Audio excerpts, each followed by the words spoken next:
Good morning, everybody. As we go to the Chitas of today, we're holding the portion of Vayelech. We're holding on chapter 31, verse number 14.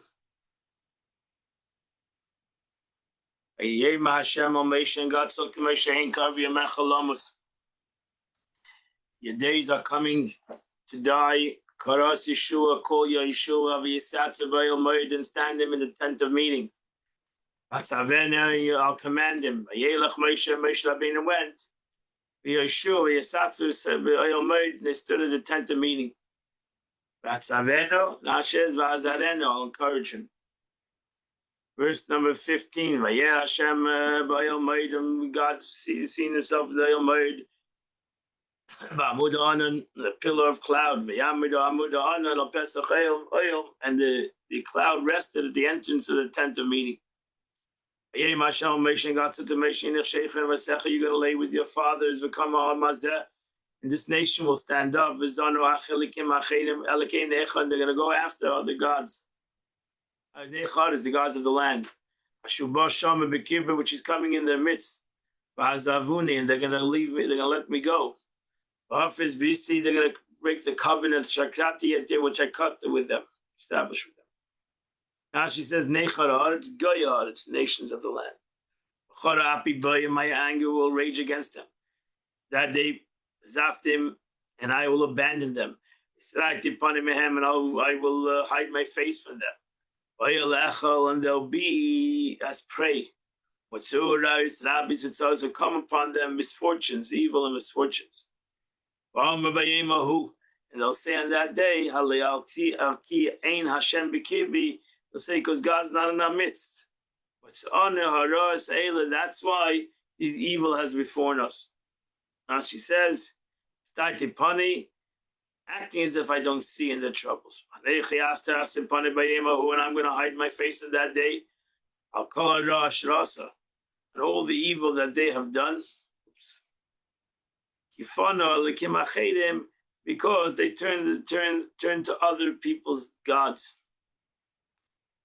Verse 19. And now write yourself this song.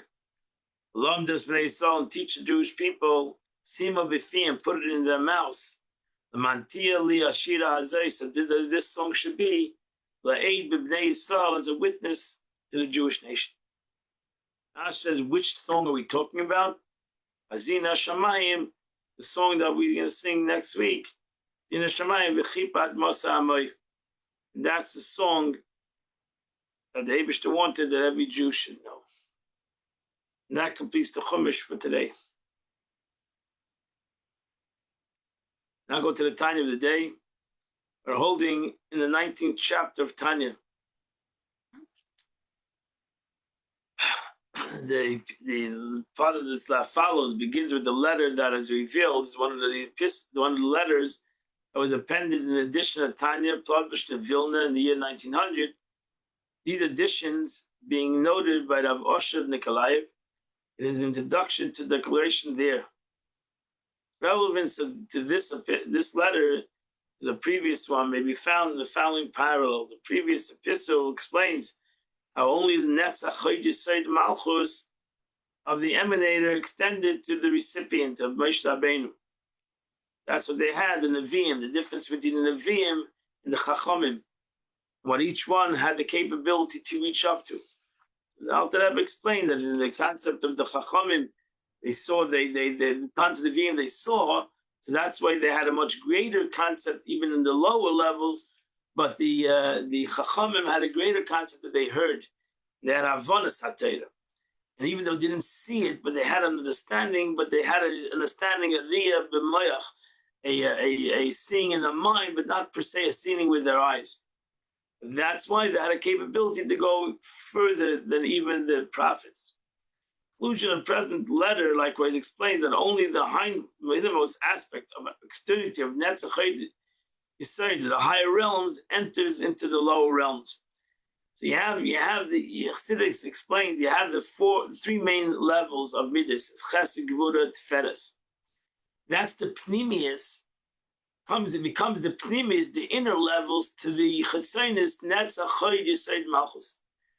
And therefore, what is usually seen when it comes out to these people, when people bring out their chesed or gevur or tefillah, you see more the outer concepts of netzach chayid yesod, and you don't see the concept of you don't see yet the concept of chesed gevur tefillah. You're seeing the netzach, you're seeing the hoid, you're seeing the yesod, because we're only merited to see those levels of to be able to see the Gashmis, the levels are only the lower levels, the Chetzonis, the outer levels of Chesed, Gevur, and Tiferet. So that's what it says we say in our prayer, we say, when the glorious Lanu, that there are certain things that are hidden and there are certain things that are revealed.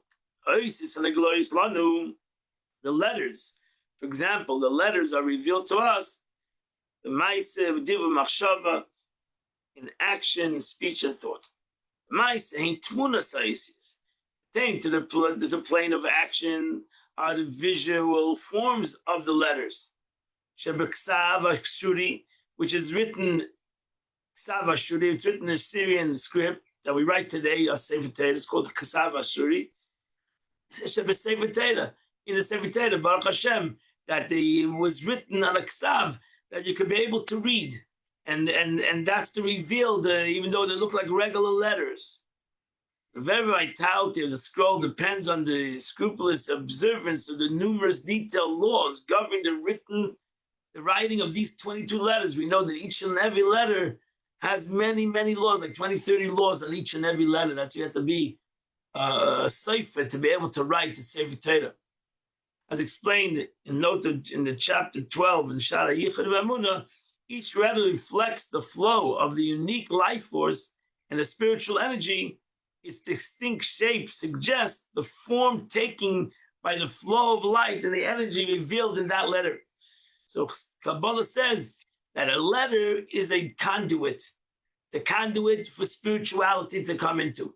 And every letter is written in a certain dafka way, so that the light should be able, the energy of God should be able to come in that flow. And therefore, if something's wrong with the letter, then the flow of the tefillin or the mezuzah or the Sefer Torah is a problem, and it might not be kosher. And what means that's not kosher? When you say something is puzzle, that means it's not capable of what the mezuzah is supposed to accomplish in the world, what the tefillin is supposed to accomplish in the world. So you can put on tefillin. If it's not a kosher pure tefillin, then you're basically not accomplishing what the tefillin wanted to accomplish in the world through the letters of this tefillin. And then you go to the letters of the word, of the breath. I'm saying the letter. I'm saying the word. Engraved in the breath and the voice of a person. That these 22 letters that ultimately I say, whether they say an aleph, whether they say a beis, whether they say a gimel, every one of these letters come out in a different kind of a form. And it comes out through the form of the letter, but it comes out through the voice of my mouth. Which the illumination and the utterance of the 22 letters, whether it's Hebrew or the letters of English, that's where you can pray in English too. If you cannot pray in Hebrew, you pray it in English or the Shivon Lashon, because every letter that I say, I'm actually bringing out the letter through the power of my own hevel, through the power of my own breath and my mouth that it formulates and gives the capability to give out these letters. Because there's no difference in this concept whether it's Hebrew and Shadlishen, whether it's English. But when I say a thing in English, when I say in Hebrew, I need to formulate the letter through the voice of my mouth, through the palate of my mouth, and through the breath of my lungs. And the letter enunciation only in respect to the combination. And therefore, there's really no difference. And then you go to the letters, the way a person thinks the letters. So now the way a person thinks, he thinks in words too. So now the person thinks in the words, he's also thinking about the letters. everything comes out into the way he thinks in his mind, in the language that person may think in, the words and letters of that language and its letters. Shein Chav Beis Levad in Hebrew is 22 letters. Now in thought, there are three kinds of letters. When one sees the visual form of a letter in a Torah scroll, let's say, on a mezuzah, they are pictured in a thought. This in Kabbalah is called the action of thought, meaning the manner in which the thought envisions the letter of an actual handwritten scripture. It's in terms of spiritual worlds of Bri Yitzir Asiyah. Action in thought relates to the lowest world of Asiyah, the world of action. I see the letter in the way it's going to be read. Now you don't see the letter, you hear the letter. Somebody else is saying the letter. So now when the one hears the letter of speech, they become inscribed in his thought, and he meditates upon what he heard. That's the concept, what's called the speech of letters. Shema Yisrael, hear, O Israel, hear the word. Not everything has to be read. Here, you should be able to hear the letter. So that's even a more ethereal, more spiritual concept in the letter, because it's not reading the letter, it's hearing the letter. And that's why it's called the dibur, the thought of the letter, thinking about the letter.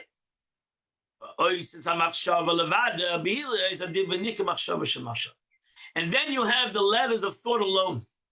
You heard the letter, you saw the letter, you heard the letter, and now you're thinking about the letter. You're thinking about the word. That's much more deeper. Your thought of machshava, one word. So one word can have an hour of machshava. So now the word has become even more spiritual.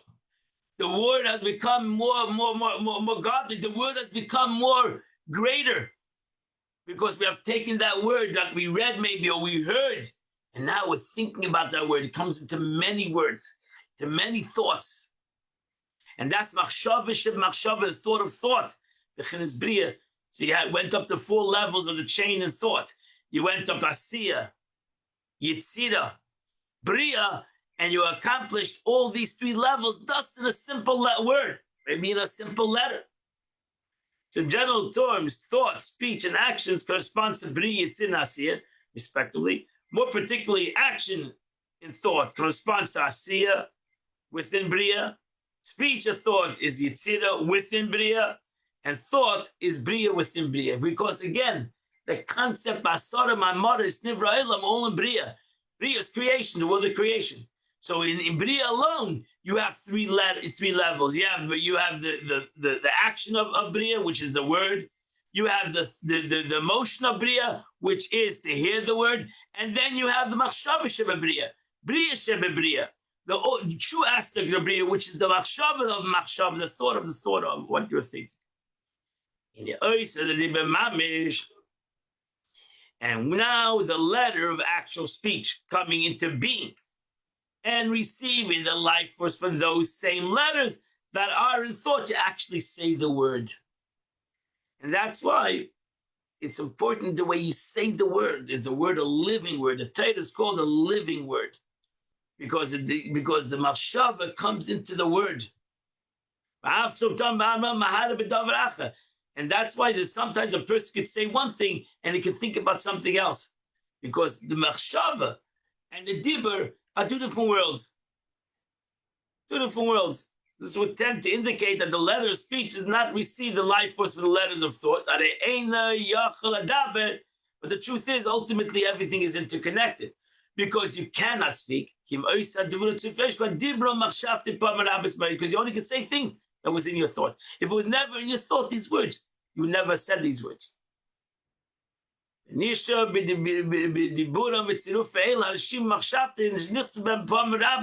Thus, in those words and combinations, there remains the visage of thought that entered into them many times and serve as a life force of the speech of the letter. So that's why as a child, you listen to a lot of words, you hear a lot of everybody's talking and talking, you're not speaking yet. Then ultimately you start speaking. but everything is already in your mind as you go through life. Listen to millions of words. All these words are already subconsciously in you, and that's why it's easy for me to speak. But ultimately, even if you're speaking and you're thinking about something else, you wouldn't have the capability of saying these words if it wasn't to begin with, wasn't already planted in your machshava, in your thought already before. So that's why ultimately everything is interconnected. It would be better if self-understood, you have the machshava, dibur, and maisa all at the same time. That's what this expression, echad bepeh ve'echad belev. It can be a concept that a person says one thing in his mouth, but he's thinking something totally different, has a different reality. And then there's a person who talks he talks and his heart are one. They come out together as one because his thought and his speech and his action are all united as one. As the expression goes, he walks the talk, or talks the walk, or whatever the expression is. And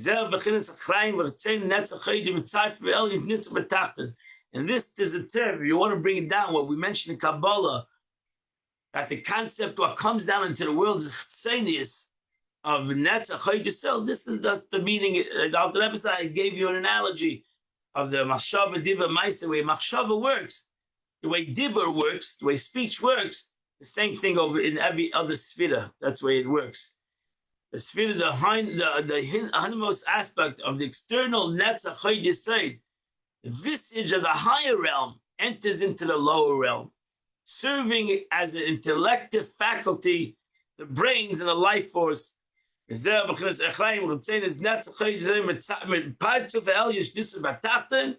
everything has an inner and an outer, everything has an oid and a vessel. So the letter actually is a vessel to the dibur, which is a vessel to the machshava, which is a vessel to the higher machshava. Everything is an oid and kli. So the higher becomes a oid to the lower becomes the oid to what's lower, the lower one becomes the oid to what is even lower. And that's the way, that's the concept of Seder Shtalshlus. Pinoida, as it is known. Those that Baruch Hashem learn Chassidus, learn Tanya over and over, this is all already, should be already known. So my friends, today is the third day of the month, third day of the month of Tishrei. And the Tillim of the day is chapter 18 to chapter 22. If you do those chapters, you do the Chitas of the day. The Rebbe writes in Ayom Yom for the third day of Tishrei that Tzemach Tzedek had Yechidus, the Alter Rebbe. Tzemach Tzedek was a grandson of the Alter Rebbe. He was a great chassid also. And he went into Yechidus of the Alter Rebbe in 1804. Alter Rebbe said to him, on Shabbos Pashik Yisavai in 1768, my Rebbe, the Maggid of Mezritch, said a Torah, beginning, V'shafta ad Hashem alekecha, you shall return to God.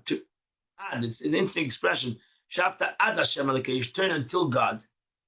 He explains that the avodah of tshuva was to attain the level of which Havaya, God, Yudke Vavke, transcends divinity beyond the world, becoming Elekecha. Elekim being the numerical equivalent to Havteva, nature. V'shafta ad Havaya Elekecha, till Yavaya becomes Elekecha, till Yudke Vavke, which is the concept of infinity, becomes Elekecha. You feel it in the finite. As you find in the beginning, Elikim created the heavens, Bereshit bar Elikim, and all the holy societies of the disciples of the Maggid were profoundly stirred by this teaching. Wow, Shafta, the teaching of the Maggid, that what means to return, what means the returning of God, the Shafta, Tshuva has to be that you bring down, that you create the concept of the infinite concept of godliness that is felt in the finite. And it was an amazing teaching that they learned. Tzaddik Rav Zusha of Annapolis said that he could not attain the heights of such tshuva, he said. Can't do that. He would therefore break down tshuva into components. For each letter of the word tshuva is the initial for the verse. He gave a verse for every letter of the word tshuva.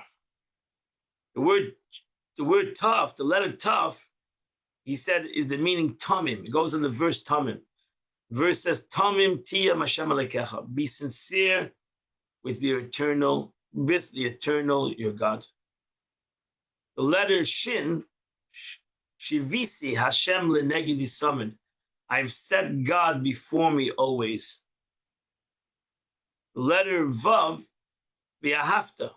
Le'reacha kamecha. Love thy fellow as yourself. The vase is b'chol derachecha de'eyu. In all your ways you should know.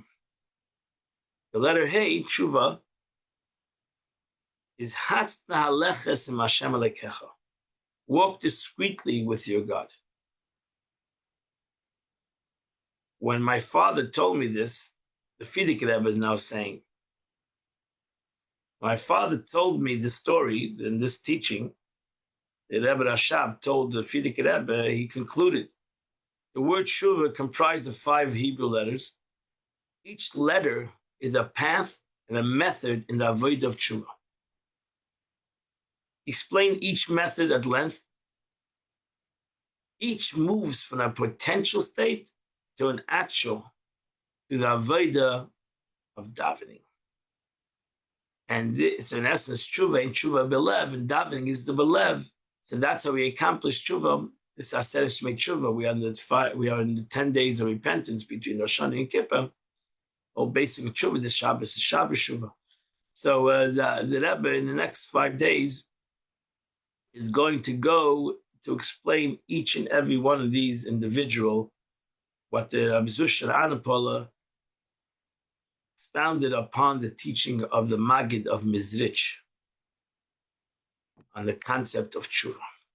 I invite you all to Mirchan today at 10 o'clock. We're going to have a class in the Sikh of the Rebbe. Come to Chabad, Zoom. Wish you all a wonderful day. Mirchan, we'll see you all tomorrow at 8 o'clock. We'll continue to learn the Chitas of the day. Have a wonderful and beautiful day.